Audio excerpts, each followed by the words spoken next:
மனிதனுக்கு இருக்க வேண்டிய முக்கியமான குணங்களில் ஒன்று பொறுமை. அந்த பொறுமை ரொம்ப அவசியம். ஆனால் நம்ம அது நிறைய பேருக்கு அந்த பொறுமை இருக்கா அப்படின்னா கண்டிப்பாக இல்லை. ஏன் இருக்கணும் அப்படின்னா, அந்த பொறுமை இல்லை அப்படிங்கிறதுனால தான் நமக்கு நிறைய சில சங்கடங்கள், சூழ்நிலைகளோட தவறான முடிவுகள் இதை மாதிரிலாம் வருது. சில அசந்தர்ப்ப சூழ்நிலை அப்படிங்கிறோம் இல்லையா, அதெல்லாம் நம்ம ஃபேஸ் பண்ண வேண்டியதாக இருக்குது. ஏன் இருக்கணும் அந்த பொறுமை அப்படின்னா, ஒரு சின்ன கதை.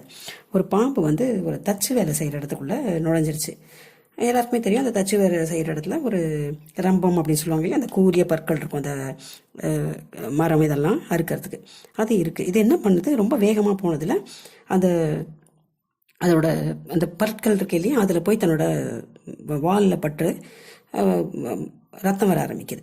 வால்லையும் அப்படியே சுற்றி வரும்பொழுது அந்த தன்னுடைய பாம்போட வாயும் பட்டுருச்சு. பட்ட உடனே அதில் ரத்தம் வருது. இது உடனே பாம்புக்கு ரொம்ப கோவம் வந்துருச்சு. நீ என்ன போயிட்டு அழிக்கணும்னு நினைக்கிற? நான் எவ்வளோ பெரிய ஆள், என்னை பார்த்தாலே பாம்பு என்றால் படையும் நடுங்கும்னு எல்லாம் நடுங்குறாங்க, நீ என்ன பண்ணுற அப்படின்னு சொல்லிட்டு கோபம் அதிகமாக திருப்பி அந்த ரம்பத்தை சுற்றி வளைக்குது. ஸோ சுற்றி வளைக்க என்ன ஆகுது, அங்கே இருக்கிற அந்த பற்கள் இருக்கும் இல்லையா, அந்த ரம்பத்தில் இருக்க பற்கள் திருப்பி இந்த பாம்புக்கு தொந்தரவு தான் கொடுக்குது. அதனால திருப்பி உடல் இரண்டு துண்டா போய் பாம்பு இறந்து போகிறது.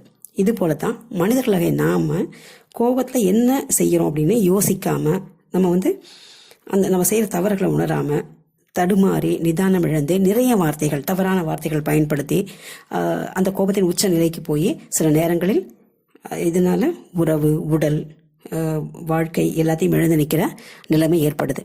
அதனால சிலிடத்து காப்பான் சினம் காப்பான், அல்லிடத்து காக்கின்யன் காவா கால்யன் அப்படின்னு வள்ளுவர் சொன்னார் இல்லையா, அந்த மாதிரி சினத்தை காக்க வேண்டிய இடத்தில் கண்டிப்பாக நாம் காக்க வேண்டும் அப்படிங்கிறதுக்கு தான், சினம் இல்லாமல் கோபப்படாமல் பொறுமையை கடைபிடிக்க வேண்டும் அப்படிங்கிறதுக்கு தான் இந்த கதை.